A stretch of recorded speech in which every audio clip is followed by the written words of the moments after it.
So, for the sake of clarity, this is one of those moments that I don't think I have to be the guy who leads in. But if you're going to sit there and say nothing in the face of Candace Owens being insane or anybody else, maybe the left did this stuff, we'd be saying the same exact thing. So let us do it. I'm Tony Katz. The show is Tony Katz Today. Let's begin. Candace Owens is a conspiracy theorist, and if that upsets you, well, it was nice knowing you. I'm okay with losing fans. I'm okay with losing sponsors. But dear Lord, I'm not okay with allowing this to continue and us being silent about it. Nobody necessarily said, hey, Tony, you have to have an opinion on Candace Owens. But we all have opinions on so many things. And when Candace Owens is now creating a problem that's going to lead to the possibility, not only just Candace Owens, but crazily enough, millions of people who listen to her, where we're going to have an effect on the election, hell yeah, I'm going to say something every rational person should. And what I have to say is, bye, Felicia. I'm going to grab myself a cigar, and I'm going to speak honestly, and some will agree and some will disagree. And that's going to happen. That's bound to happen. But let's start with the basics. This is all nuts. She is absolutely obsessed with the late Charlie Kirk, who was assassinated in September. And she absolutely is, based on my interpretation of her words, which I think is pretty clear, is saying that Erica Kirk and Turning Point USA was involved in it. It's nutty. It's as nutty as Tucker Carlson saying, I'm going to buy a house in Qatar. And by the way, I'm an American, and that means I can do whatever I want. Tucker, nobody said otherwise, but buying a house in Qatar where they house terrorists is super weird. You're weird, not us. Tony Katz Today. Good to be here. Good to be with you. We are not discussing whether or not people should be deplatformed. Let's start there. Candace Owens can have her platform, and Tucker Carlson can have his platform. And if you're going to make the claim of you're going to go about lawsuits because you think that these people are engaged in defamation, go right ahead. I don't get to make that lawsuit. I don't get to engage that lawsuit. What I can say is, this is what happens when we engage in this idea of idol worship and not in rationality. Nobody is perfect. No one is right 100% of the time. Stop it. But if you were to talk to the Candace Owens people, everything she said, she's just asking questions. No, she's not. No, she's not. That's not a thing. That's garbage. Who killed Charlie Kirk? Well, we've got a guy in custody who killed Charlie Kirk. We have admissions about this. Oh, no, that's not the guy. You've got the real guy? And OJ was on the hunt for the real killer, too. What's more practical? That a guy was actually caught? Because it's kind of hard to kill somebody in broad daylight and not be found? Or that Candace Owens has the secret insight that nobody else has? And you can replace the name Candace Owens with quite literally anybody else who wants to make that claim. But to the claim itself that there was a conspiracy afoot to kill Charlie Kirk. Now, you understand, I didn't know Charlie. I wasn't friends with Charlie. I had done one Turning Point event in my life. We followed each other on social media. I didn't want him dead. I really did not appreciate enough the level of build that he had made on the university side. I wasn't the biggest fan of his debate style. What does any of that matter? Impressive stuff, and more people are interested in what Turning Point has to offer every single day. It's impressive. It's impressive. He didn't deserve to die. And there are people on the left who flat out believe that he did deserve to die, who call him to this day a racist and a bigot and a this and a that. They're disgusting people. And I happily, just like you, call them out for the same type of vileness. Does Candace Owens have an argument because I'm just asking questions? No. Candace Owens seems to be very good at getting people to click, and therefore engaging in dollars or engaging in attention. And I am one of those people who spent the vast majority of my time not paying any attention, because the example, the theory that I live by is you don't reward crazy. You don't reward cuckoo. You don't reward what is clearly on its face ridiculous. I didn't say deplatformer. I have never said that. I'm not saying that now. I am saying that if everything you have talked about for the past days, weeks, months, the vast majority, we'll call it, is about Charlie Kirk, that's obsession. And if your argument is, well, you know, they killed Charlie Kirk, which is what you said, Candace. I mean, it's what you said. That's messed up. And that is supposed to be responded to. Now, you can respond like Tim Pool responded on his show. I do radio. I don't get to use that language. I'll respond the way a lot of other people, I think, will as well. We're done here. If you want to spend your time following Candace Owens, you're more than welcome to. This is where we part ways. It's okay. Well, no, it's not okay, because no one believes the con more than the mark. And if you're still following Candace Owens, well, then there you go. She's just asking questions. Why are you opposed to questions? They're not questions.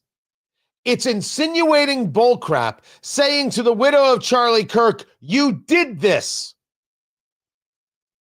There are things that I believe and things that I don't believe. Do I believe that Ilhan Omar really married her brother so she could stay in the country, or so he could stay in the country? Yes. And I want an investigation to prove it. Because I believe it doesn't make it true. What Candace and her supporters seem to want to believe is that because they believe it, therefore it is. And even with no proof, if I can insinuate it, that's good enough. Click, ching, cash, good. It's not. Tucker Carlson can go to Doha and participate in events, and he can sit there and say, I'm going to buy a house in Qatar. I cannot stop the man from doing so. I'm not trying to stop the man from doing so. Can I notice that that's gross? Sure. Can I notice that you're siding with a group of people, a nation that has absolutely been a supporter of terrorism? That conversation, those connection points, my gosh, they house Hamas. What else do you want? I shouldn't notice that that's where you go for your relaxation? I mean, most people just go to Pigeon Forward.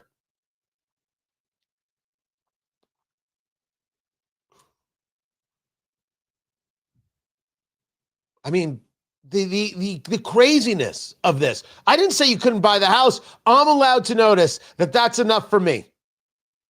We don't need to talk about it anymore. You clearly have an agenda, and that agenda is not, in my view, any level of pro-American agenda, not in the slightest.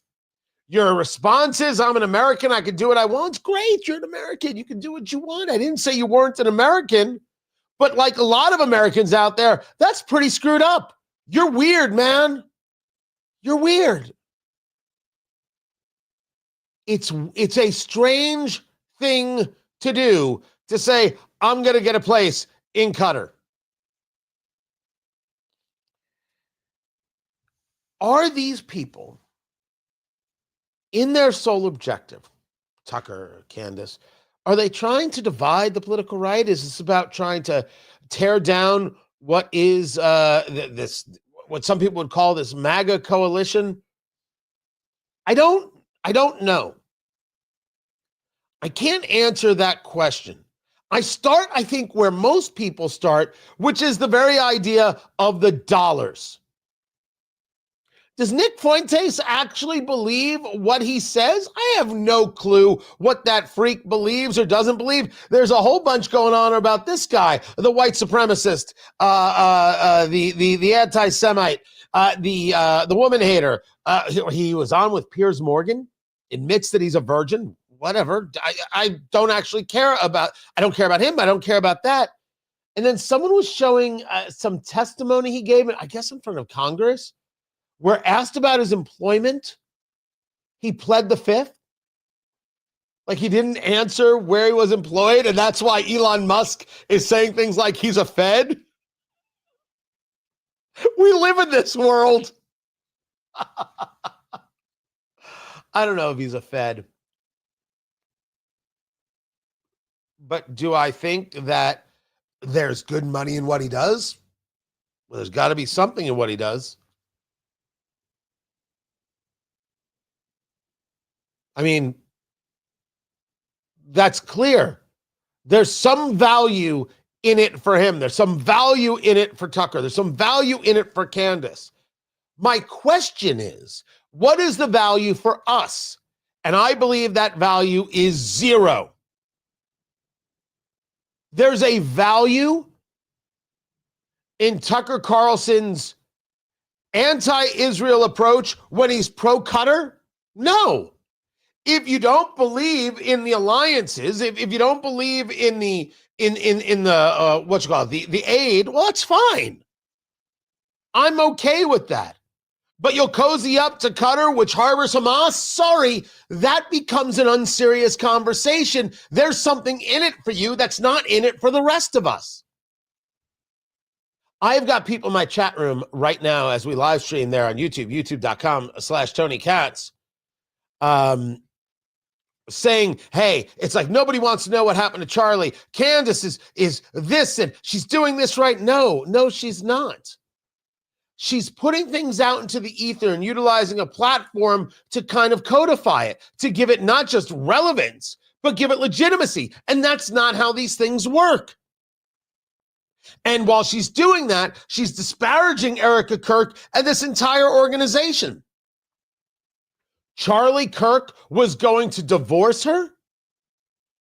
As I said, I didn't know Charlie Kirk. I would have absolutely no idea if this was true or not true. I would ask the following question.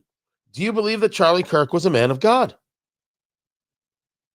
Do you believe that Charlie Kirk was just talking about religion or he lived it every day? It moved him to his soul. It wasn't just something that some fly-by-night preacher might do in order to sell snake oil. It was to his core. Based on every conversation and every friend, it was to his core. Does that sound like a guy who gets divorced?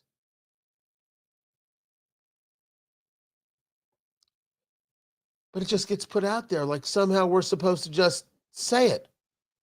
Like it's just all standard. It's not. It's despicable, it's wrong, and it's low, and it is clearly meant to be an attack for the purpose, I would assume, of either self-gratification for her or financial opportunity. The resultant leads to an absolute dismantling or possible dismantling of the political right. And this is where I think Tim is making an interesting argument. Tim Pool, I don't know Tim either. I don't know if I would agree with everything Tim Pool is saying, but it's a very interesting argument about what is happening regarding the destruction of the political right. Never. Should we discount that if you can dismantle X, maybe you can rebuild even greater for you? Why should Trump be the guy of MAGA? Why should this one? Why should that one? Here's my opportunity to take this mantle, to grab this. Which goes back to my point. It's about the money. I know I do radio, and I know I've got the video stuff. I have never once considered myself an influencer. I think I'm a radio host. Which is weird because so much of radio is moving to digital and so many radio people are like, yeah, we're just in the digital business now. It's a fundamentally different beast. And I really wish that we would damn well treat it as such. And these radio groups that are so willing to throw the baby out with the bathwater is just madness. Guys, radio guys, you program directors, you radio station owners, you syndication owners, it's stupid. Well, Tony, that's where the money's going. It's a fundamentally different beast. I didn't say you couldn't do two things. I live stream the show on YouTube and other places. It's on X at Tony Katz, but it is a radio program and it has a different methodology to it. If only that you can't just go about screaming and yelling, cursing, hooting and hollering, and somehow think that that makes some level of intellectual heft. You actually have to make your argument here. More so than people do online, even though some people do online. Maybe I'm just old school and I like analog. What's the purpose of breaking up a coalition of people agreed on a few subjects that matter? What's the value there? Well, the value is you don't actually care about the future of the thing, let's call it the country, and you only care about the future of you and your financial opportunity. Because that's what it looks like. Whether it's Candace or whether it's Tucker, this is what it looks like. Fuentes, that's what it looks like. And so I think we have to ask ourselves, what do we want? Us or them? And I choose us. And they got to go. They got to go. They're unserious. The accusations are garbage. The cozying up to Qatar is garbage. The holy cow, this freak bigot Fuentes, why is anybody putting him on a show? Because it's good ratings? Be better at what you do. And by the way, I am totally old school, but I'm fully aware I need to have an even larger digital presence. I'm working on it every day. I hear you. I get you.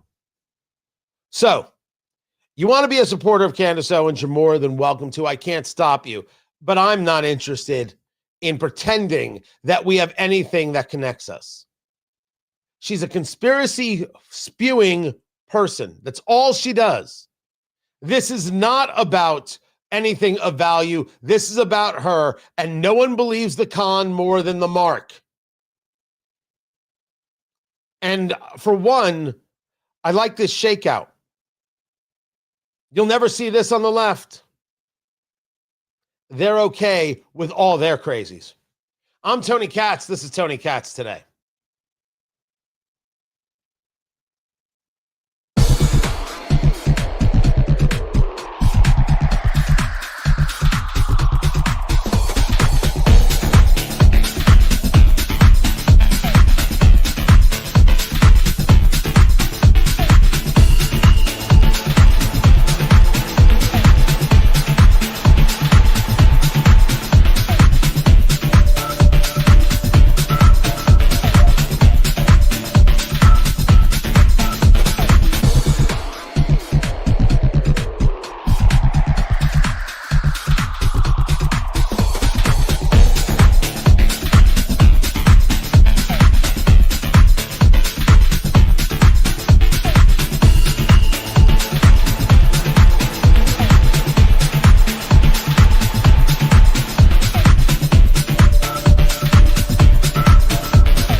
Welcome back.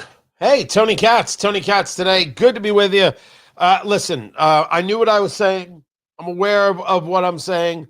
I'm fully aware that I'm going to take heat for it. Don't care. And if I lose sponsors and if I lose it all, this is it. And I'm not going to. I'm aware of that. But holy cow, sit idly by and just let the nonsense happen and people getting ripped apart and no pushback? That's nuts. That is nuts. I don't know, Tim. I would absolutely go on his show, Larry. Good to see you, man, by the way. Larry's old school. Larry's been here since day one. Larry is old school for sure. I didn't mean to call you that old, Larry. I apologize. It's just madness. Hold on. Like, this is one of the military on the ground in Utah. Statements people have lied about Charlie. I think you meant Kirk's assassination. Something's way off. It's like no one wants to know. It's crazy. None of that is true. Meaning the idea that people don't want to know, of course they want to know. I didn't say you couldn't investigate anything you want to investigate. But screaming that Turning Point had something to do with it is nuts. It's just screaming. And it's gross. We should say something's gross when it's gross. Not apologizing for it. Not at all. Ready there, Landon.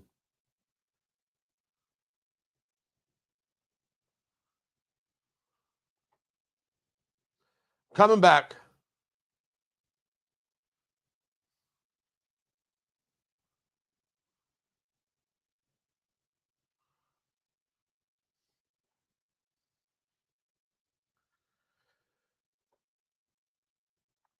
So Colin Allred is not running for Senate in Texas. I mean, he lost to Ted Cruz, and now he's going to run against John Cornyn. And instead, Jasmine Crockett is going to run. Okay. Let her. And let the rest of us laugh out loud. Tony Katz. Tony Katz today. Good to be here. Good to be with you. The ever popular Jasmine Crockett has said she'll win and she doesn't need Trump supporters at all. You make voters who previously voted for Trump, particularly given that you have been an outspoken critic and he has inserted himself. Just take your campaign video as is. He has inserted himself at every turn when it comes to your commentary. How will you convert those who are supportive of him to voters for you? Yeah, I don't know that we'll necessarily convert all of Trump's supporters. That's not our goal. Do you need to? Our goal is to definitely talk to people. No, we don't. We don't need to. Our goal is to make sure that we can engage people. Are you trying to get every vote or not? Because now what Jasmine Crockett is saying is, no, we don't need every vote. It was Katie Porter who said this. Remember California, where there's a poll. She's actually in the lead of Democrats, which is only means that people haven't heard her talk yet.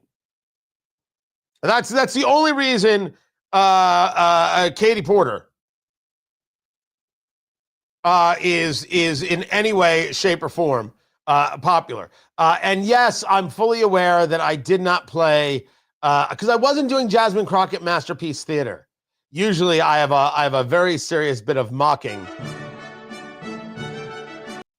when I talk about Jasmine Crockett, but I wasn't doing the whole thing, so that's why I didn't play the music. Okay, let me produce the show. Okay, thank you. I think there's something very interesting here that does require a quick bit of attention. Colin Allred dropping out to run in the 3rd district in a redistricted Texas. So Jasmine Crockett, whose district would be eliminated because the redistricting maps were approved by the Supreme Court, running for Senate.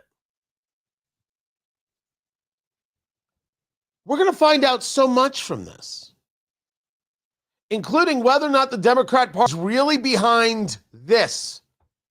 Watch the dollars in this race. I'm Tony Katz. Watch the dollars. That's the everything here. Will the people, meaning the Democratic Party, put real money behind this? Will they put real attention behind this? I don't know. Now, does that mean she won't raise money? Oh, no. She'll raise money. So we're clear. That's going to happen. But is the DNC, are they interested in cutting her checks? Do they think there's going to be a reward there? Do they think there's going to be a pickup statewide? Now, listen, there are other people running in the Republican primary, and Cornyn is certainly weak, and a bunch of things. So We don't know what we have until we know what we have. But if she wants to make this a race on Trump, she can. But if I'm in Texas, I make this a race about the border and the costs. I make this a race about everything that she has voted against and why those things would have been better for Texans.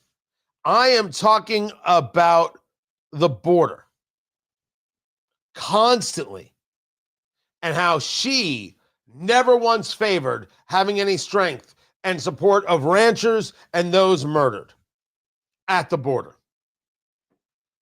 That'd be me. Hold on a second. Should the DOJ look into the passing of Antonin Scalia, the Supreme Court justice?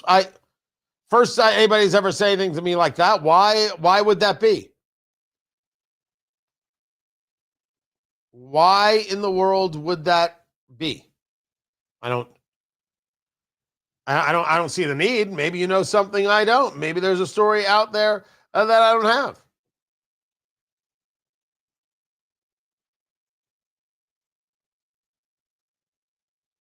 Oh, Justice Thomas going to town. Wait, what was Mark Elias talking about? Hold on a second. This could get interesting.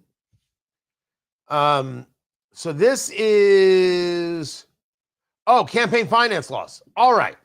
So Supreme Court hearing oral arguments, the National Republican Senatorial Committee versus the Federal Election Commission. So this is about campaign spending with candidates. So this is interesting. And anytime you don't really hear much of Clarence Thomas. He doesn't really after Scalia passed, he then started asking questions. But while Scalia was there, very, very rare that Justice Thomas would ever ask a question. He just didn't do it. And it was always interesting that he didn't do it. He has done more so now. And the person asking way too many questions is Ketanji Brown Jackson, which is just, I'm telling you, they want her out. She's an embarrassment. Right? Well, Tony, she's a Supreme Court justice. She knows more about the law than you. With all due respect, that's not enough of a qualification to be on the Supreme Court. Hit me, producer Landon. Are we up? Oh, okay, I thought you were saying we were up. I thought we were good.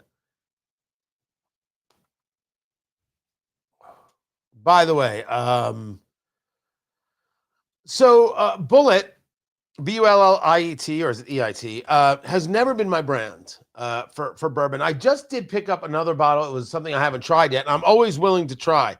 I don't know, Bullet just never moved me, but it's a classic. It's a standard in a lot of liquor cabinets, and I can appreciate that. It's just never been for. I would much rather have Jack. I would much rather have Maker's Mark. I'd much rather have some other things. As Old Granddad 114, I think is a must in every liquor cabinet everywhere. Old Granddad 114 is an absolute must. Let's go, Landon. So I just caught this from the Supreme Court oral arguments, right? A bunch of things being discussed here. This is about limits on coordinated campaign spending. I know what you're saying. Tony, that's a barn burner. It is. Tony Katz today. Because if you have limits on coordinated campaign spends, that changes elections. It absolutely changes elections. So this is the Republicans suing because they're discussing the FEC and limits on these spends with candidates. So what makes this interesting is that it's Clarence Thomas asking the questions. Now, I have a whole thing to get to regarding Justice Ketanji Brown Jackson yesterday. It is embarrassing. It's just embarrassing who she is, how she engages. And I had some people commenting on social media, she knows more about the law than you. And that in and of itself is not the bar to being a Supreme Court justice. It's knowing more about the law than me. There are some people who know more organic chemistry than me. It doesn't mean they should be doctors. Talk about a ridiculous, pathetic argument. I'll make the argument that she shouldn't be a Supreme Court justice utilizing her own words. And I've got that coming up. But this is Mark Elias who's being asked the questions by Justice Clarence Thomas. If you know anything about Justice Thomas, he doesn't ask many questions. He never has. He really didn't ask anything on his time on the court during these open arguments while Antonin Scalia was alive. After Justice Scalia passed, then he started asking more questions. Elias is now the lawyer here. Elias is the guy who worked at Perkins Coie, C-O-I-E, Hillary Clinton presidential campaign, John Kerry presidential campaign. Oh, he's connected to a lot, including the hiring of Fusion GPS. That's right, the Steele dossier. That's who Mark Elias is. So this is Clarence Thomas asking the questions of Mark Elias. Just so I'm clear, is there any First Amendment interest in coordinated expenditures? Your Honor, I think that there is an interest, a First Amendment interest in coordinated expenditures in two regards. Number one, there is an interest anytime any entity or person wishes to make a contribution to a political committee, they are expressing First Amendment speech. They are engaged in First Amendment speech.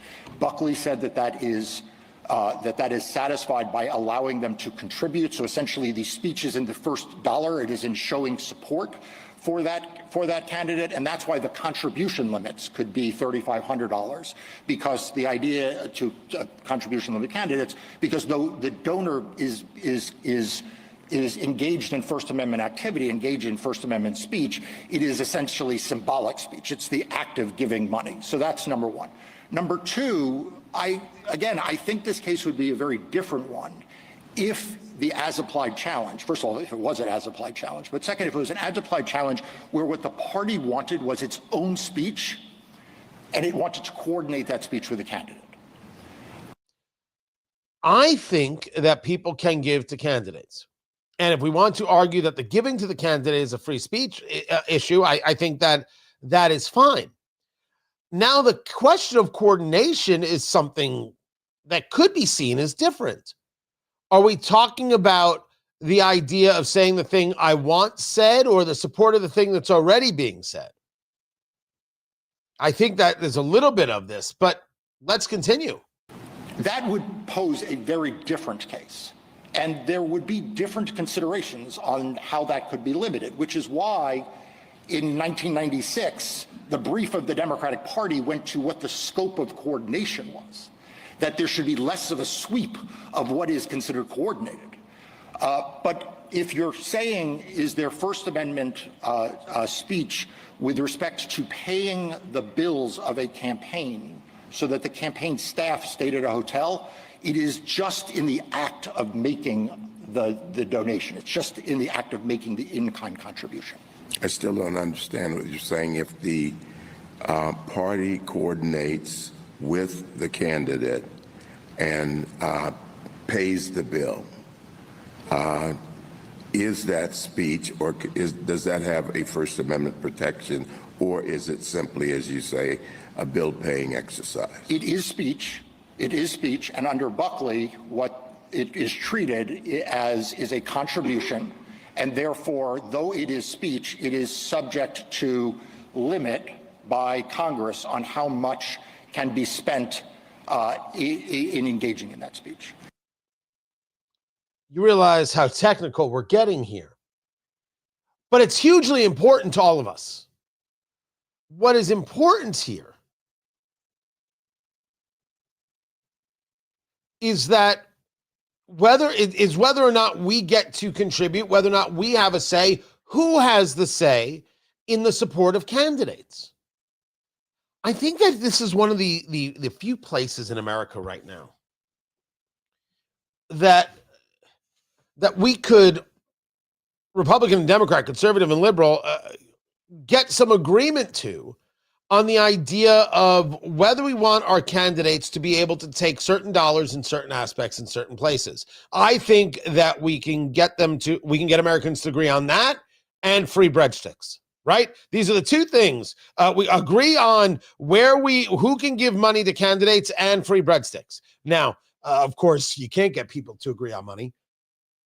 And those keto people are going to say no to the breadsticks. And I say, to hell with them. I'm not anti-keto, but don't tell me I can't have myself a breadstick. They're delicious, don't you know? I think if not, I don't think I've ever engaged really in the conversation of the giving of dollars. The one place that I would assume we could all agree is that zero foreign money can ever be given. And if any foreign money is accepted, the fine has to be huge. And on the second offense, you're off the ballot.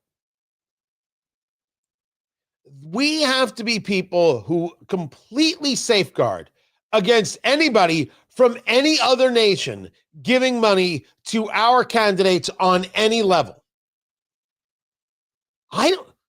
That would seem to me to be such an easy thing to do. But it doesn't happen. It's the same thing. Did you hear Tim Burchett? He's the congressman from Tennessee. And he was talking about his legislation that he's got with a couple other people about putting an end to insider trading in Congress. And he's like, it isn't going to happen. It absolutely isn't going to happen. And it was a really interesting conversation because he's on screen, he's on camera with Moskowitz, a Democratic congressman. And did you not hear? Did I not play this for you? Here, this is like the end of it. Here, check this out. Do you think he's right? You think it's not going to happen? I think Tim's right. The idea of us getting this past the House, the Senate, and to the president. Now, I will agree with Tim that it's not going to happen, but I'll agree for a broader reason, which he said, which is we just don't pass anything. So this is just another thing that gets cogged in the wheel, right? That we are no longer the greatest legislative body in America. I mean, we're a wonderful communications body. Yeah. Right? I don't even know about that at the moment, but hey, I don't know. Well. Tim does, I think, pretty well on communications. I mean, he's not holding back how he feels. Well, that's true. I don't, but. The bill will go to, if it passes, ma'am, it'll be some glowing piece of legislation. Go to the Senate, and guess what? They'll amend it to something else, something a little bigger, a little better that we cannot agree on, and then it will die. And both sides, the House will say, those old 100-year-old guys over in the Senate aren't doing anything. Then they'll say, those young punks in the House aren't doing anything. Because it's a game. It's a game, and we got to wake up. Well, listen. Like, how do you not agree with that?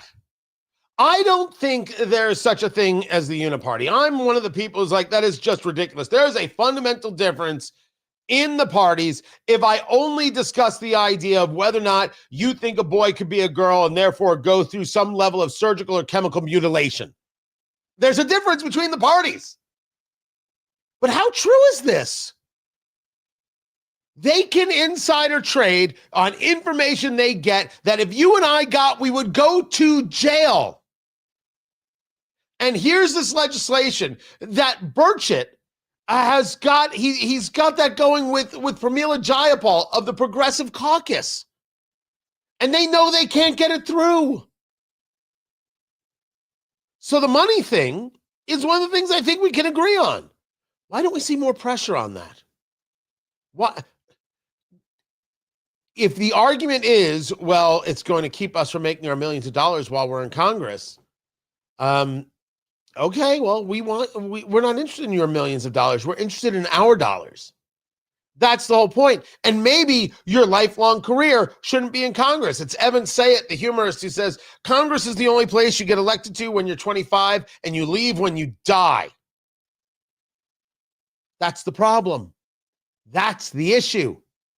So I would think that we could agree on this. And that's what makes this case in front of the Supreme Court, and everyone like it, if not just the specifics of this case, all these cases talking about campaign finance laws. This stuff matters. This isn't in the ether. It affects us, who runs, how we live, and how they're trying to engage some profit on our time and on our dime. I want us to be able to profit on our time and on our dime. I'm Tony Katz, and this is Tony Katz Today.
So that's producer Landon in my ear. We're talking about the Indianapolis Colts and how Daniel Jones went down on Sunday with an Achilles injury, and he's having surgery, and his season's over. But a guy who went through that much turmoil with the Giants to then end up in Minnesota, to end up here and to have the season he's been having, to get injured and then injure his other leg. It's horrifying. I feel for that guy in ways I cannot comprehend. And so there's a big thing going on around right now about who the Colts are going to have as a quarterback, because the backup, a guy by the name of Riley Leonard, he's a rookie out of Notre Dame. He's got a knee injury. So they brought in Phillip Rivers. Phillip Rivers used to play with the San Diego Chargers and then played with the Colts. And he's 44. He's 44. He's a grandfather. He teaches high school football, I think it is. And they brought him in and they tested him out. And now we're talking about some other people that they might bring in. And I'm here to tell you, no one should think at this moment that Colin Kaepernick is off the table. I don't care. No one should think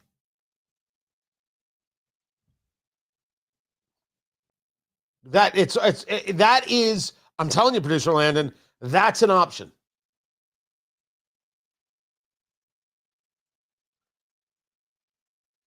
They are at the absolute end of the line.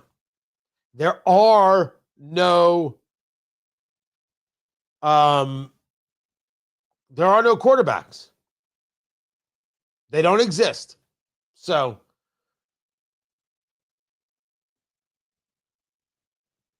it might be him. It might be Phillip Rivers. You could see them look at Kaepernick. Landon brought up the idea that they might look at Ryan Tannehill, which I didn't even know he was available, and I'd be interested there. I'd be absolutely interested in Ryan Tannehill for sure. And then there's this. You want to talk about the effect that Barry Weiss is having?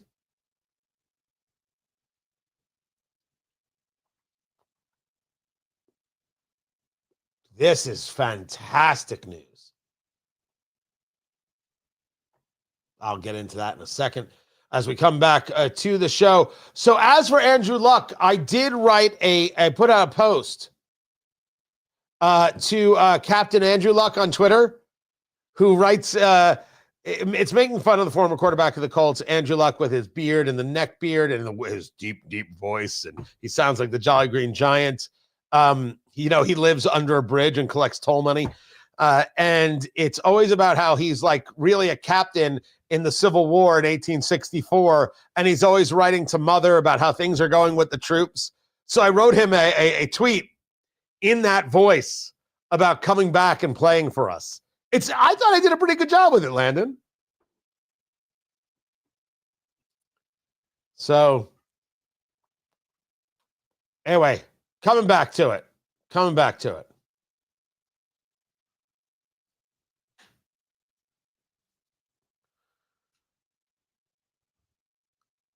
The Barry Weiss effect over at CBS. Catch this. Tony Dokapol will now be the anchor of CBS Evening News. Ta-Nehisi Coates. Hurt worst. Tony Katz today. Good to be with you. Glad you guys are here. Tony Dokapol is an interesting cat. He does the morning show there on CBS. He's with Gayle King and Nate Burleson. And you probably know him from being sat down and taken off the show for a little bit because he was interviewing pseudo-intellectual, in my view, Ta-Nehisi Coates. I think I'm pronouncing his name right. I've heard it pronounced a couple different ways. And he's a guy who decided he was going to write a book about Israel and the Palestinians. I went to Israel for a week, and I've determined that they are guilty. And Dokapol, who is Jewish, pushed back against him, was asking him tough questions. Well, CBS went nuts. You were so rude to our guest, and how dare you? And they took him off. I think took him off the air for a little bit. It was crazy. Enter Barry Weiss, now taking over all of CBS News, and now Dokapol, he is going to be the anchor there. Wow. That's, first of all, how Christopher Walken was that? Secondly, things change. And someone's going to say, well, is Barry Weiss Jewish? I don't know, by the way. Is Barry Weiss Jewish? I think so. I think she is. And then they're going to say, you see, that's exactly the connection. You see how they're connected. And she's just doing this because, listen, if that's going to move people, honestly, tune into the next episode of Candace and hear all about it. Yes, I did the checking myself, Producer Landon. Thank you. I didn't need to check anything else. I just immediately went to my, I have an app on my phone called Jew Finder, which is weird because Nick Fuentes has the same app, but we use it for different purposes. And I looked and boom, there she was. I think it's interesting. I for a second there, I wasn't 100% sure because I've never seen her at the meetings that we have where we decide who's going to control the banks this week.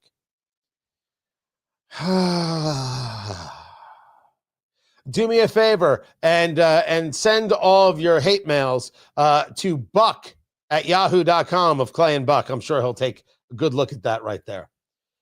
This is a move that signals to CBS that it isn't business as usual. I'm not saying that Dokapol is some kind of conservative. I have no idea. And the less I know about his politics, the better if I'm getting actual news. Also, is being the evening news guy still the deal it used to be?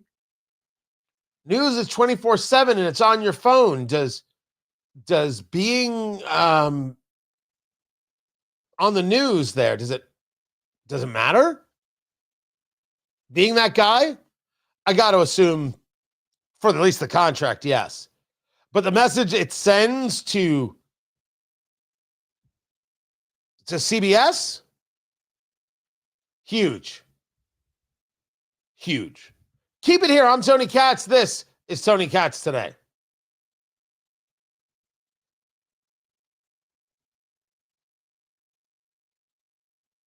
I do not have the fakakta detector there on my phone. I don't have it. Hold on. Why do I have to shut my mouth? Wait, are you being funny? You being what's going on there? What's happening here? Because shutting my mouth really goes against what I do. I talk like this. Guys, here's where we're at, right? We've got the radio break. So we've got the video break. Hang loose, smoke them if you got them. I'm going to get into the insanity of Ketanji Brown Jackson.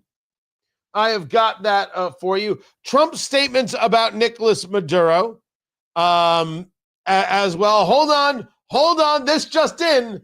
Now I can actually put a face to all the stupidity that be coming out of your mouth. Here, let me help you.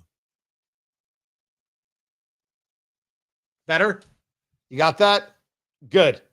Now kiss off. What? Wait, what? I'm supposed to honor that somehow? Stop it. It's ridiculous. We are in the break right now. If you missed anything, including my commentary about Candace Owens, the podcast will be available. I'll also put it out there for everybody on the YouTubes.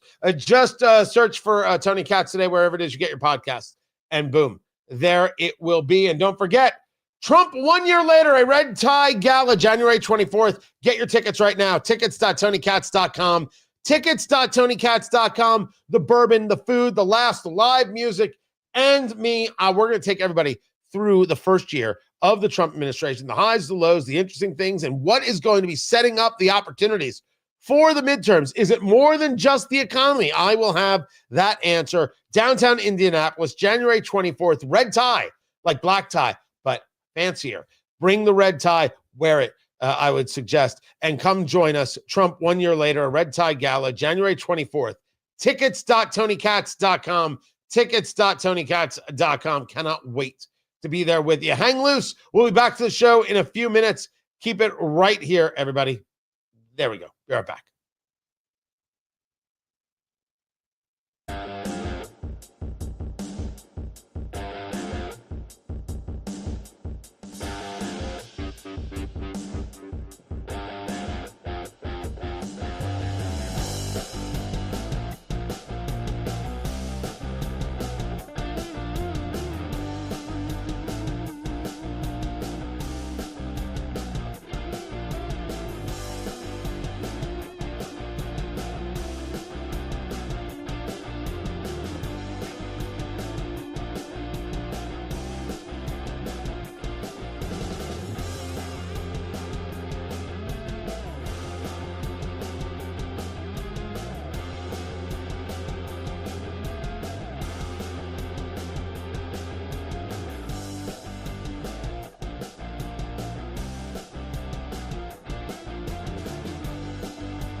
Welcome back, everybody. Tony Katz today. Good to be with you. This is the Timeless, by the way, what I'm smoking right here. Come on. That is from the good people at Ferio Tego. The Timeless was originally a brand of Nat Sherman. And then Nat Sherman sold, and they really took the cigarette part of Nat Sherman and really had nothing to do with and no interest in the cigar part. So Michael Herklotz, who is of Nat Sherman lore and legend, said, I'm starting a brand. I would like to have the Timeless brand, and bought the brand and then brought the cigar back. So that's what I am smoking. That's a little bit of your cigar knowledge for the day. So Ketanji Brown Jackson continues to embarrass herself. It's just simply that. I'm going to get into that. But first, to the comments. I have someone very angry with me because somehow the Bible doesn't speak of anti-Semites, so therefore there are no anti-Semites, and that this person here, this new commenter, is going to keep it simple, that anti-Semite does not appear in the Bible. You cannot define it because you made it up. You mean your people. Wait, does you mean I mean, or you mean your? Listen, just for the record, I get it. You don't like me. Okay.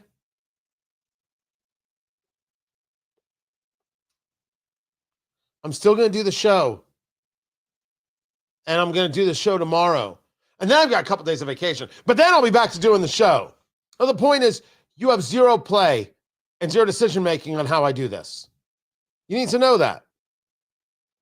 But thanks for the comments. Oh, and for the views. Right? Love that.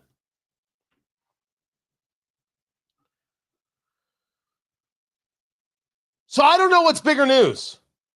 That Ketanji Brown Jackson, the Supreme Court Justice, continues to embarrass herself, or that the Indianapolis Colts signed Phillip Rivers. That officially happened, Producer Carl? I'm sorry, Producer Landon? They did it. It's the crazy. Phillip Rivers is 44 years old. That's like 196 in quarterback years. Tony Katz today. Good to be with you. Just for the sake of clarity, just so you know what's going on here in the NFL. The quarterback that the Colts have, is the name of Daniel Jones, got injured. Now, Daniel Jones had an issue with his fibula. was a hairline fracture. And he was still playing. But I think that issue was bigger than we were told. And then in the game this past weekend against the Jacksonville Jaguars, he goes down, he tears his Achilles in his other leg. Now, if you know anything about Indianapolis sports at all, you had Caitlin Clark of the Fever go down with a leg injury, not return. It was actually a groin injury. Then you had Tyrese Halliburton in the finals against the Oklahoma City Thunder go down with an Achilles. Sauce Gardner, who the Colts traded 2 first-round picks for, he plays on defense. Third game, boom, Achilles. It was the Achilles, right? An injury, Achilles injury. And now Daniel Jones. So Daniel Jones, who was making a miraculous comeback in his career, out for the rest of the season. I feel awful for the dude. I've never met him. I feel awful for the dude. That brings in the backup, Riley Leonard, who is a rookie out of Notre Dame, and he's got a knee injury. The Colts don't have anybody else. I know it was bad because last night the Irsay family, which owns the Colts, called me. And I said, listen, I am very, very willing to do it. I don't think you can match my price. And they were like, you're probably right. And that ended the whole conversation. So they went to Phillip Rivers, formerly of the San Diego Chargers, when it was San Diego. And now, and then played with the Indianapolis Colts. He's 44. He's been retired for like 4 years. He's a grandfather. One of the crazy stats is a rookie on the team who's making a huge impact is a tight end by the name of Tyler Warren. Phillip Rivers has a kid older than Tyler Warren. That's a true story right there. True story. And since they don't have a quarterback, they don't have a quarterback that they can rely on, and they don't have a backup because the third stringer is a guy by the name of Brett Rippon, who's a longtime veteran, journeyman. They signed him. And it gets interesting because it's like, well, who are they going to sign? And I was saying that we should be clear that Colin Kaepernick, I think, is somebody they must have considered. They didn't do it, obviously. And there could be other people that get signed. But this is a very, very big story. And it's a story about, first of all, 44. He's going to come back and play at 44. Man, that's amazing. I think it's amazing when you think about the fact that, you ever see the show The Golden Girls? Right? Dorothy and Rose and Blanche and Sophia. Picture it. Sicily. 1908. Like those women were in their 50s. Their 50s, they looked like they were 106. And now I got 44-year-olds coming back. Health and science has gotten better, kids. Really and truly. It's an amazing, amazing story. And you have to believe that Phillip Rivers is going to play this Sunday. Wait, who are we playing this Sunday, Producer Landon? Oh, we're in Seattle, who are 10-3, playing the Seahawks. That's going to be fun. That's going to be fun. Now, if you also know anything about Phillip Rivers, and this is what's going to make the game so amazing if he plays, Phillip Rivers is a trash talker. Phillip Rivers, I don't think he curses, right? I don't think he does that. He's got a mouth on him. He is talking smack everywhere all the time. So, I mean, it's going to be a pleasure to watch just to see what happens. But I don't think they're going to go into this game with only 2 quarterbacks. I think we're still going to see something else. Crazy. What do you do when you run a multi-billion-dollar empire like the NFL? And the entire sport is dependent on having 64 players. A quarterback, there are 32 teams in the NFL, and a backup quarterback. Nothing else seems to matter. You must have these things, and it turns out for all the people who go through football on the college level and everywhere else, there aren't 64 of them. You're lucky if you have 32 of them. That's how difficult the job is. That's how impossible it is. That's how many inputs are coming in and you have to figure out. Now, we can argue from our conversation yesterday that the NFL has some other problems. And I'm telling you, this gambling thing has taken on a life of its own. This stuff from Portnoy yesterday, and I shared this story yesterday, and I did not hear David Portnoy threaten the life of a Seattle Seahawks coach, Pete Carroll. Because if I had, I would have been like, that's beyond the pale. He threatened to hit him, and I said, we don't do that. No violence, nothing, stop it. But holy cow, I did not hear him do that. And I feel bad if I missed it, because that's just wrong. You can't miss that stuff. If someone's threatening to hurt somebody else, nope, zero, none of that. And David Portnoy has to take the hits for that. But this idea about the gambling and the amount of gambling and how games look weird and how things are, ended in that that Denver Broncos, Las Vegas Raiders game, and people aren't scoring when they can easily score, and the clock is being stopped and allowing for score. It's very, very, very weird. And people are full on conspiracy at this stage of the game about it.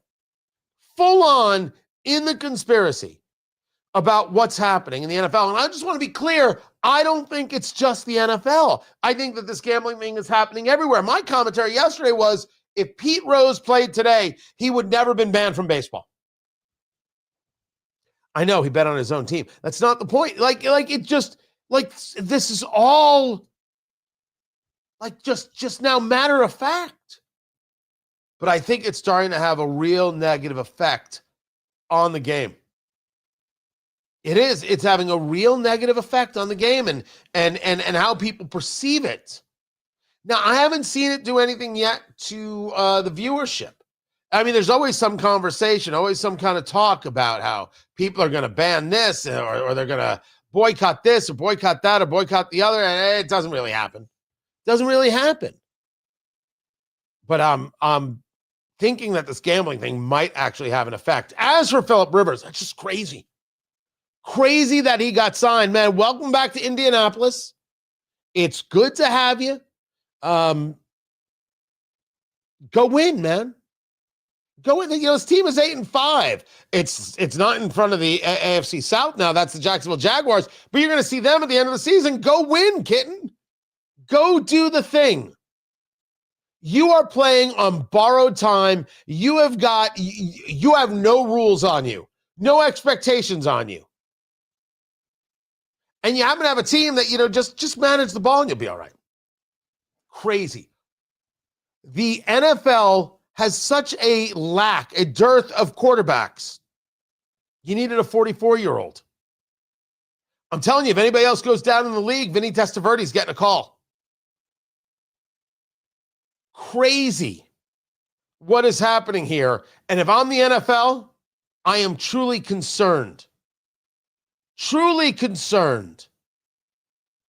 Because this is not good. This is a serious issue. Billions and billions of dollars are transpiring because of this league. 3 quarterbacks go down. Changes a lot. Keep it here. This is Tony Katz today. Oh, my garbage can fell. It's like, what in the heck just happened? And that's what happened. Yep. Well, I mean, it's happening, right? It's a cultural story. It's crazy. So, by the way, I did think of the Tom Brady thing. Right? But Tom Brady owns a piece of the Raiders, and I want to say for the record, Tom Brady should not be allowed in the broadcast booth. Oh no, it's not because he's good or bad. That wasn't it. You can't own a team and then be commenting on other teams. It doesn't work. It just smacks of silly. I have nothing against Tom at all in any way. I just it's so obvious that this doesn't work. It doesn't connect.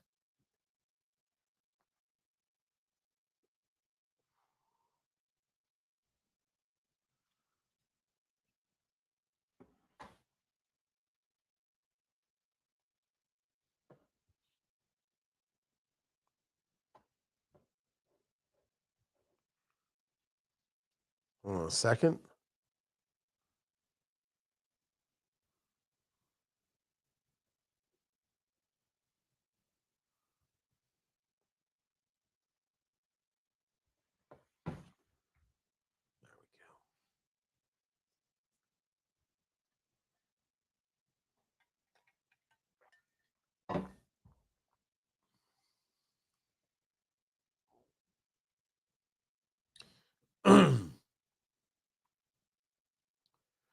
Sorry, guys. I was just catching up on some things really quick.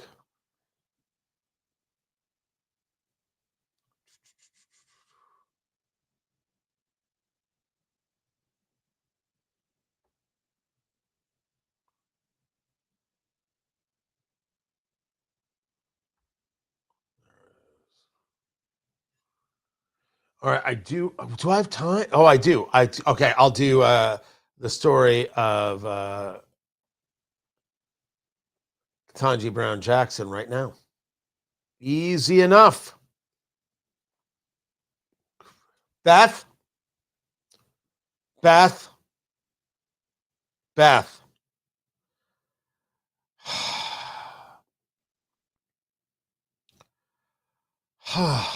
I sighed twice.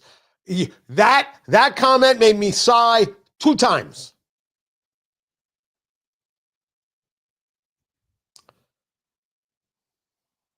I'm going to call that the Taylor Swift effect right there.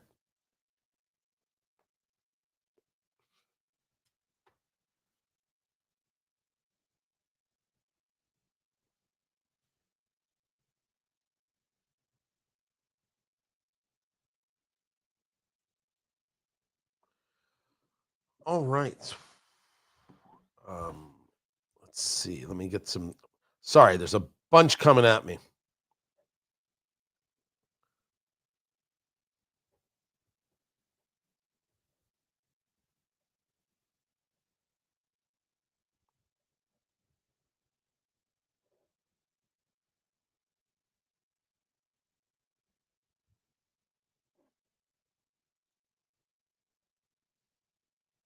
There we go.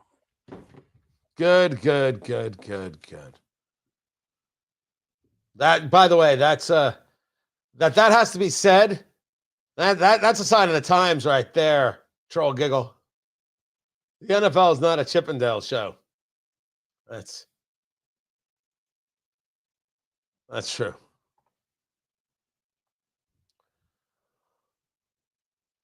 So the Supreme Court met yesterday in a case about what authority does the president have? Tony Katz today. Good to be with you. Find everything over at tonykatz.com.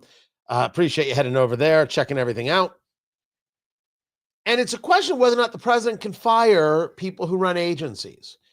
What we have allowed to happen with agencies is basically creating a 4th branch of government, where these agencies are created, they get these budgets, they are unaccountable, and there's deference to their decision. They can come up with a rule, and the rule has the full effect of law, but these people were never voted in, and they exist regardless of who's been elected.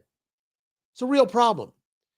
And there had been for a long time the concept of something, a Supreme Court case called Chevron, and it was known as Chevron deference. And it's the idea that if an agency made a decision that the duly elected representatives should yield to that position, and the courts really should yield to that position because they're the experts. The legislative branch could still create laws, and then the agency would have to follow the law, but the agency can make a lot of decisions outside of laws created, And everyone should defer to that, and the court should defer to that. That is terrible. And that was overturned, and I am overjoyed. And members of Congress are very upset about this because, well, it means they'll have more work to do because it's up to them to decide. Yes, correct, accurate. Our duly elected representatives. We have too many agencies as it is. Well, what happens in a situation where the president, now elected, wants to fire some people who run the agencies because he wants the agencies to do something different? The argument is, well, you can't do that. What do you mean it can't do that? This brings us to the case of Rebecca Slaughter, FTC, Federal Trade Commission commissioner, who was fired by Trump. And her argument is, whoa. You don't get to fire me. I'm part of an agency. You don't have that power. At that moment, everyone goes, whoa. The president doesn't have the power to fire? I can remember this conversation going back to George W. Bush and the Attorney General at the time, Alberto Gonzales, where they fired a bunch of lawyers in the AG's office.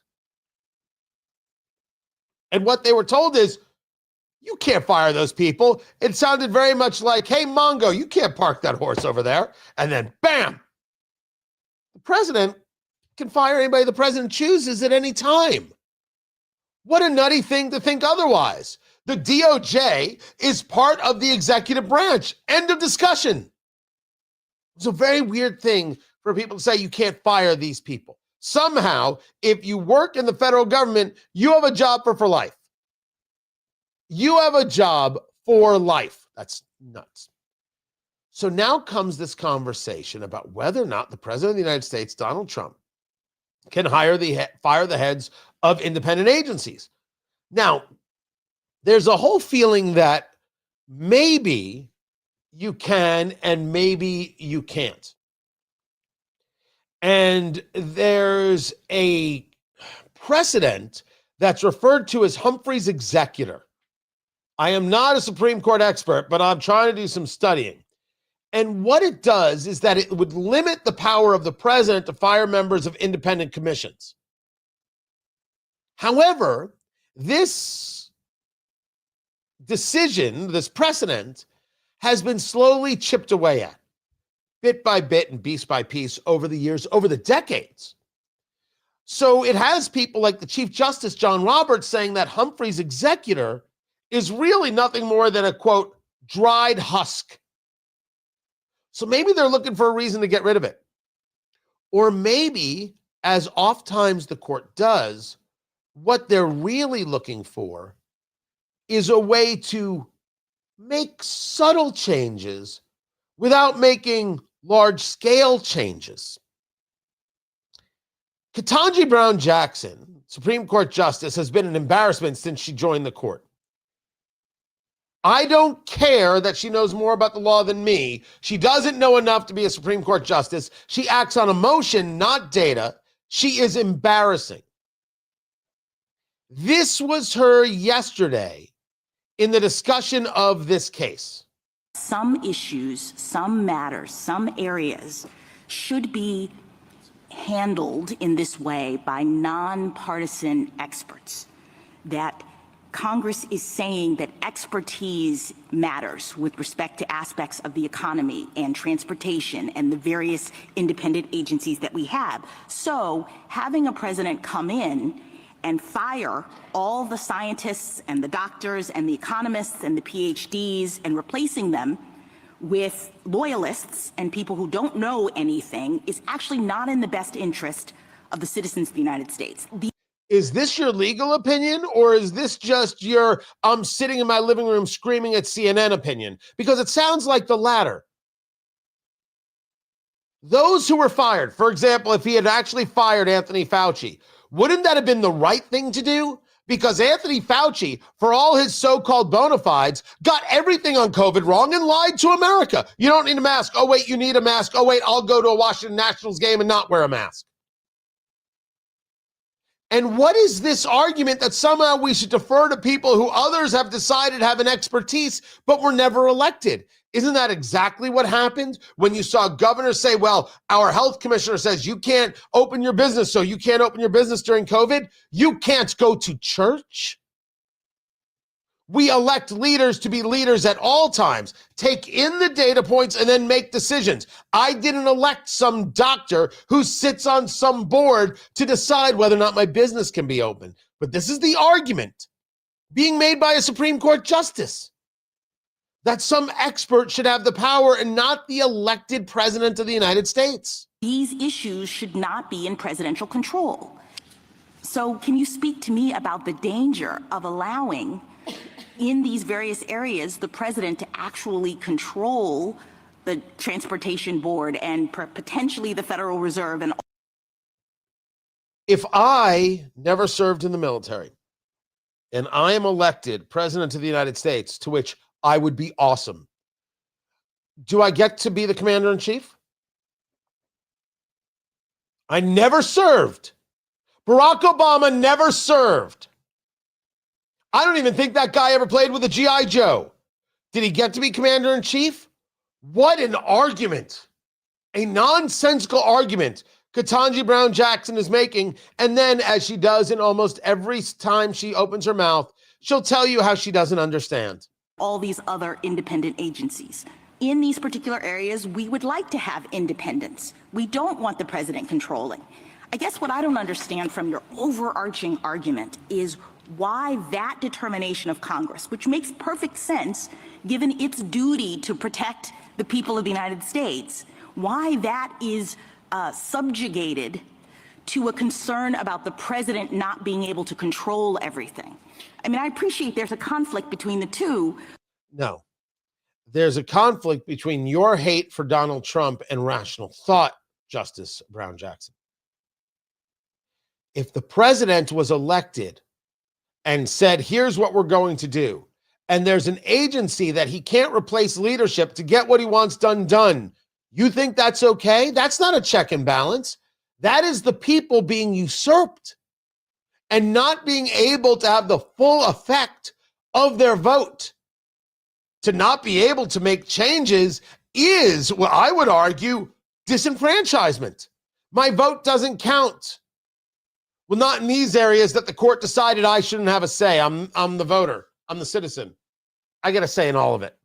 Keep it here. I'm Tony Katz, and this is Tony Katz Today.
Welcome back, guys. Tony Katz.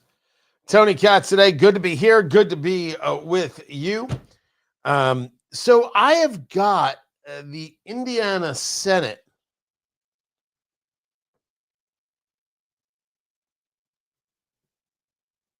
and they're going to begin their session. They're going to discuss redistricting. I don't know if there's anything to share right there.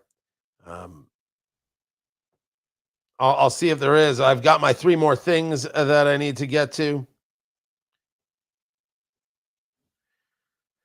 And the list is huge. Huge.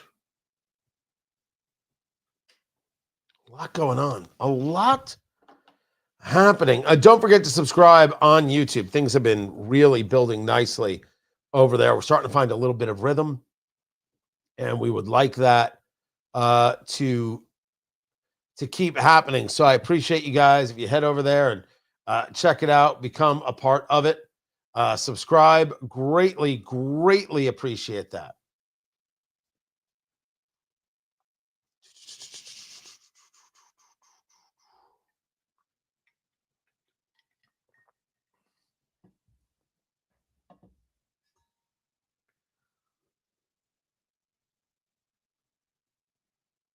Oh, good. Getting there. Everything's going dreamy, kids. Dreamy, I say. You know what I didn't do? I apologize. I didn't put the comments up. Boom. There you go. How's that? How's that right there? We're coming back? Hot diggity.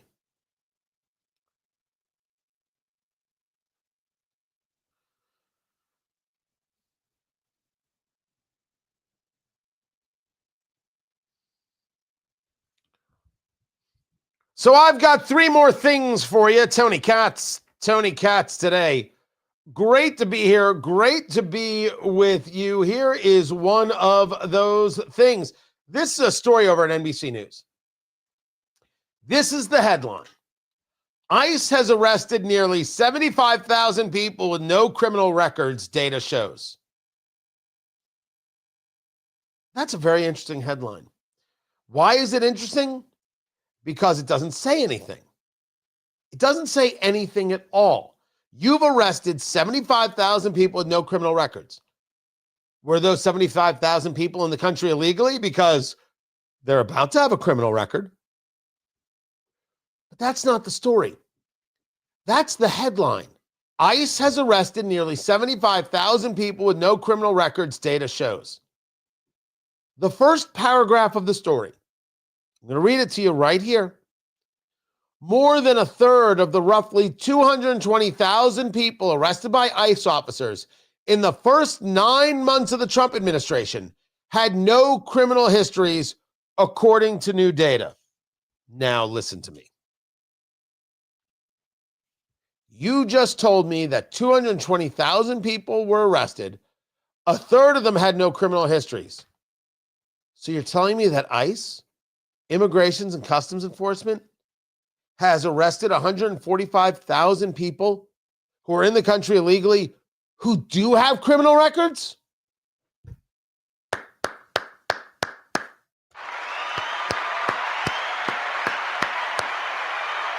Good work.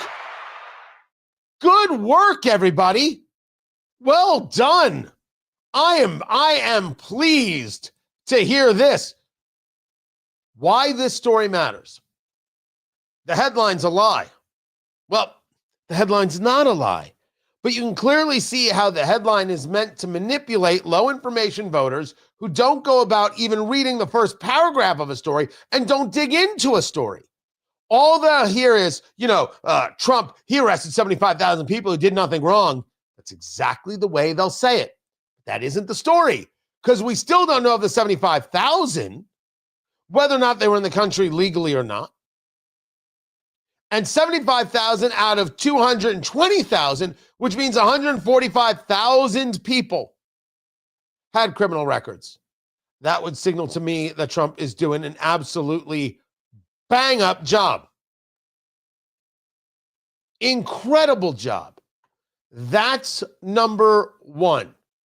right? That's the first story that's out there. Let me bring you story number 2, which is going to make you nuts. Jimmy Kimmel got a contract extension. Not a joke. To quote Joe Biden, no joke. Through 2027, Jimmy Kimmel will continue to be a late night host. He lies about who assassinated Charlie Kirk. He gets a couple-day vacation and gets rewarded with a contract extension. If you want to know what Disney is all about, there you go. And I think there's an opportunity here for CBS. A massive opportunity. You already said that Colbert is leaving. You're getting out of late night. Should you? Or should you engage in not even a counter programming, but an honest programming? Something that's actually funny, something that's actually interesting. There's an opportunity here to change the whole game.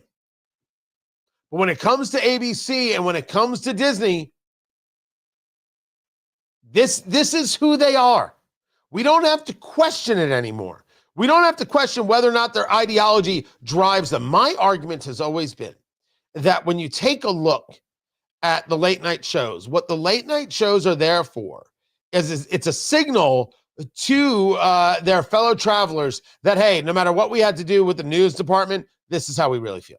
This is how we really feel. You know, we're going to counter our own news programming, which may have to say, hey, Trump stopped border crossings, or Trump actually got a peace deal, or Trump got lower prescription drug prices on, for example, people who are trying to lose weight or any other thing. And we're going to have to counter that good news in our own way. So we'll do it with the late night programming, which is a counter to our own news programming. So all our friends will still invite us to the Christmas parties. I'm sorry, the holiday event spectacular parties. We don't say Christmas anymore. I've always thought that was the purpose and the plan and the philosophy. I didn't know that they would admit it. And then there is the most clear and obvious story that has ever existed. Robert F. Kennedy Jr. outranks Trump and Biden in a new Harvard-Harris poll. The Health and Human Services Secretary, RFK, has got stronger ratings. He's 43 favorable, 40 unfavorable. It puts him ahead of J.D. Vance. No duh. We were here. We did it on this show. You guys heard it first. Republicans should be running on MAHA in the midterms. They should be running on safer kids, on healthier kids, on being more honest about vaccines. And while, yes, I still think you should take vaccines, it's okay to question what's going on. And we should be looking at this and looking at that. And we should be getting these kinds of food dyes out and these kinds of additives out. This is the good stuff. 10,000%. There is no question that he is, aside from Sean Duffy, the transportation secretary, he's the winner right now in the first 10 months of this administration. I would argue that the success and the popularity is RFK, Sean Duffy, Marco Rubio, Bessent, the rest, Pam Bondi. I can't go much lower. Did Trump put out a Truth Social that was like, hey, Pam, honestly, what exactly do you do around here? Why don't we have this done? Why aren't we getting these justices approved? Why aren't we getting this done? Why don't we have these lawyers in place? Why are we losing this? Why are we losing that? Seriously, Pam Bondi. It's disappointing, but it's true. They're not all winners, and Pam Bondi is a letdown. She's a letdown. Better than Matt Gaetz. I still go with that. I have to believe it. But an absolute letdown. And then there's Ron DeSantis. Ron DeSantis, who has designated the Muslim Brotherhood and CAIR, the Council on American Islamic Relations, as foreign terrorist organizations. Texas did this. Governor Greg Abbott did this. And now Florida is doing this. Good. absolutely wonderful. Because CAIR, the Council of American Islamic Relations, has long been accused, and I would say in my own viewing of them, as a front, as a cover group for Islamic terrorism, for a series of issues, as opposed to an honesty about what we're dealing with. But then again, we can get into the larger scale conversation of Islam needing a reformation, and that hasn't come yet. Muslim Brotherhood, yes, there is no question. You see them in multiple places around the globe as exactly what they are. Designating them as a terrorist organization, I would argue, is correct. We have a problem regarding Islamists and those who want to protect Islamists. And we can't have that problem if we want to be a society that survives and thrives. Can't have the problem. We should be honest. If you want to tell me about how white supremacists are a danger here, there, and everywhere, you can. And I'm going to point you to all of the arrests that are made where somebody who is clearly Hispanic is referred to as white, and all these other places where they're referred to as white. And I have a question about the data as opposed to an honesty about who's actually committing crimes. White people commit crimes, by the way. Duh. I mean, that's just obvious. I mean, Joe Biden was right there not running the country. Joe Biden let 13 service members die at Abbey Gate and left terrorists our hardware. I can see it with my own eyes. Ted Kennedy killed a woman. So white, Kennedy white, which is like the whitest of whites. Yeah, white people commit crimes. All sorts of people commit crimes. To refuse to recognize them, to try and say, well, if you notice them, that's bigotry. No. That's how you get the fraud of billions of dollars in Minneapolis by Somalian refugees and nationals, etc. We should acknowledge these things. Islamists are a problem. And those who support and defend Islamists, equal problem. This brings us to a story over the Daily Wire. Now, what makes it interesting, this story, is that there is right now a very large-scale conversation going on regarding Paramount, Warner, and Netflix, and really hostile takeovers. There's a story that Larry Ellison, who owns Oracle, remember, it's his son who's got Skydance, that bought Paramount. Right? So there's a lot of changes going on. They want to make a hostile takeover bid for CNN. And hearing hostile takeover, Brian Stelter immediately fell to the floor and wet himself, saying, please don't hurt me. The story here, the story from the Daily Wire, is that 41% of Netflix kids shows include LGBT themes. Yeah, that's about 41% too many. What is this? What this is indoctrination. And there are parents out there putting their kids in front of the TV. Enjoy your screen time. I don't have time for parenting. I have to doom scroll on Facebook. I have to complain about my neighbor on next door. I'm very busy. There's, of course, day drinking. And this is what your kids are absorbing. This is what your kids are seeing. It's a crazy, crazy story. It comes from Concerned Women of America, this report. 41% in both the TVG and the TVY7 youth categories. 1/3 of all Netflix shows rated for children contain LGBTQ characters, themes, or messaging. I think it's the themes or the messaging that create the biggest issues. And so we're even more clear, if it was L, G, and B, we'd have less of an issue. It's the T. The L, B, and G needs to drop the T. The T is not anything more than a political movement. And that's what LGBT has become, and the flags and everything else. This is not what you fought for at Stonewall. You got to drop the T. We all need to. And recognize it as mental illness and help people, not try and push more people to the mental illness. I'm Tony Katz.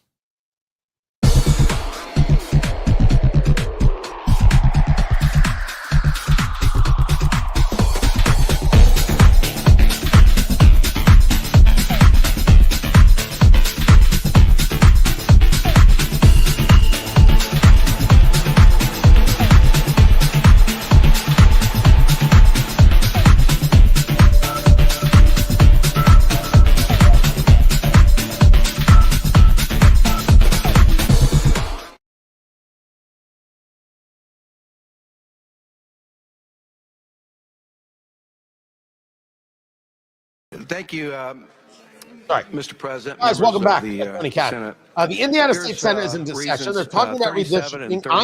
I'm gonna bring it to you if we that's should okay. help our country and support this redistricting plan. It won't take much time. The first thing I want to tell you about is the oath that we take. I never memorized the words. I knew what I was going to say because they're told to us as we stand up here and raise our right hand to do it. But after we give our name, you know, our first responsibility is the Constitution of the United States of America, before the Constitution of the state of Indiana. I think that's telling that whoever devised the oath put our country before the state. That means something to me. I know our duty. I know what we're supposed to do. What's good for our country is good for us here. The second thing I'd like to mention to you, and I pass out so I don't have to talk about it for a while, that you can review this in your leisure. Although the count of the census was taken in 2020, it didn't start until April, and it wasn't finished until after President Trump left office. So he didn't do the count. His administration didn't do the count. They didn't look at the numbers or any of that stuff. They didn't see if there was illegal aliens in the count or they weren't in it. That was the other administration that did that. And when you look at this, take, for example, look at the overcounts that happened. Except for 2 instances, it was all blue states. Now, which blue states would have had an overcount? Well, first one is Hawaii. It's almost 7% overcount. Next one is Delaware at 5.45, Rhode Island 5. That's a lot. You know what's something unique about this overcount, though? Every one of those, and I think I mentioned that there's a couple Republicans that had states that had overcount as well, but not as significant as these or the others. But each one of those states that I just mentioned, they don't have one Republican congressman from their state, although it's a 45-55 margin. Not one. I don't begrudge them that. It's a political issue. But I want to tell you, this overcount, what it accomplished was they changed the course of our Congress by 12 seats. 12 seats margin. It's them having the issue. Now, with that is unheard of, that a government agency can change the margin of our United States Congress by overcounting and undercounting our states. Red states were significantly undercounted. A margin of 12. A margin of 12 that they shouldn't have. 6 Democrats, you'll see it in the chart. 6 Democrats became congressmen, and we lost 6 Republican seats that we could have had. And basically, out of 2 states. I think Montana would have gained 1, maybe it's 7. But think about that for a second. The House of Representatives is a margin is 220 to 220 to 205, 215, a margin of 5. And now we found out if we had done it on the right count, we'd have had 12 more seats, which would have given us 232 to approximately 203. This is not counting the count of illegal aliens that were found basically in the sanctuary states that they counted in the census that gave them even more congressional seats. California, Illinois, New York. Sanctuary communities They got them counted, and they're part of the population count. President Trump, I understand, is going to make sure that doesn't happen again in the next census. He won't.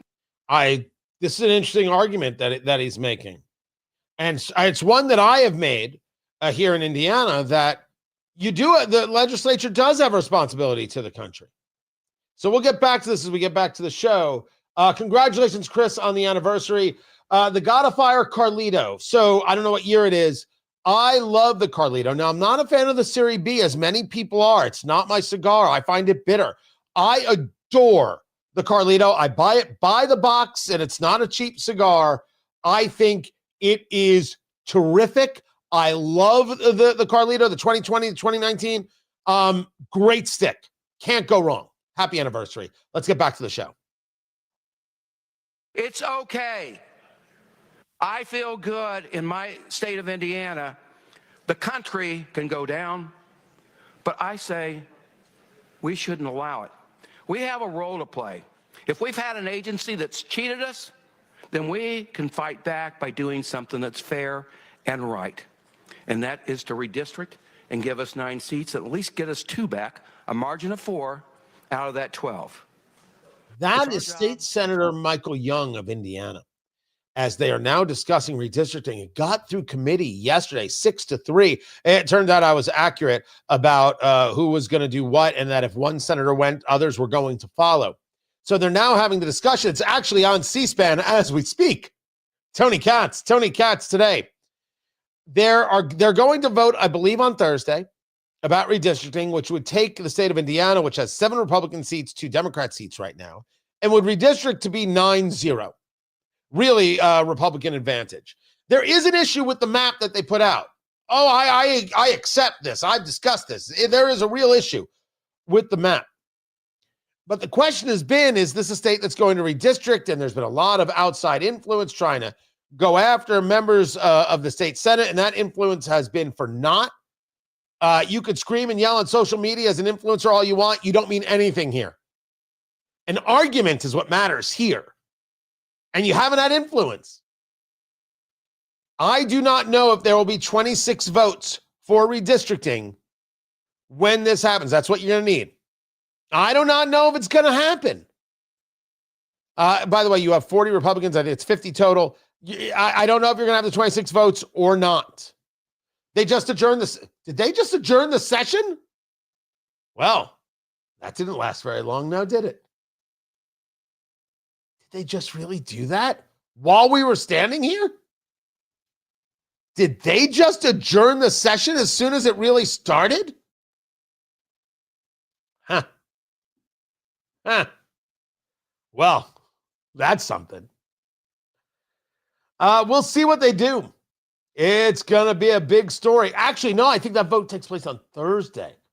I don't think it takes place tomorrow. We'll find out. Keep it here. This is Tony Katz today. Because they just said adjourned. I'm like, what just happened right there? Or was that from yesterday? No, that was from today. That was totally from today. I'm following it on C-SPAN. Wow, that was really weird. That was very, very, very strange. What just took place there? Huh.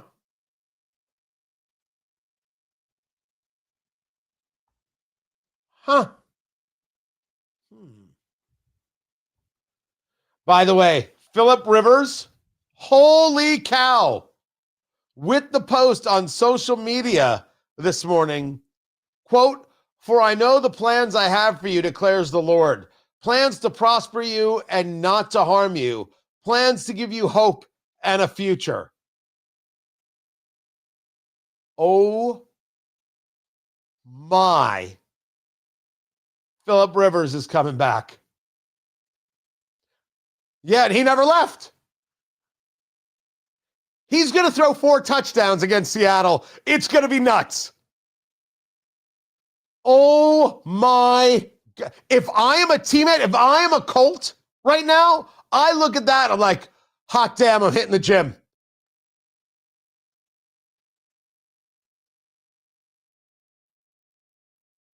If you are on the Colts and you're not hyped about this post, you're not hyped about anything. That's crazy. Crazy. No, they're not going to bring in Fernando Mendoza. He's right. He's got to win the Heisman first, and then he's got to play in a national championship. No one would forgive him. Also, that's not happening. Guys, I appreciate you. We've got more show coming over at WIBC.com. You want to go check that out right there. And then join us, tickets.TonyKatz.com. Trump 1 year later, Red Tie Gala, the bourbon, the food, the live music, the laughs. Me, I'm going to be very entertaining. Very entertaining. A stage show like nothing else. A great night. Take a date, take a spouse, bring yourself, meet good people. Gonna be amazing. Tickets.TonyKatz.com. Trump, a Red Tie Gala 1 year later. Tickets.TonyKatz.com. Tickets.TonyKatz.com. I appreciate you. I am back. I'm back tomorrow. Should be a good time. I'll see you then. Take care.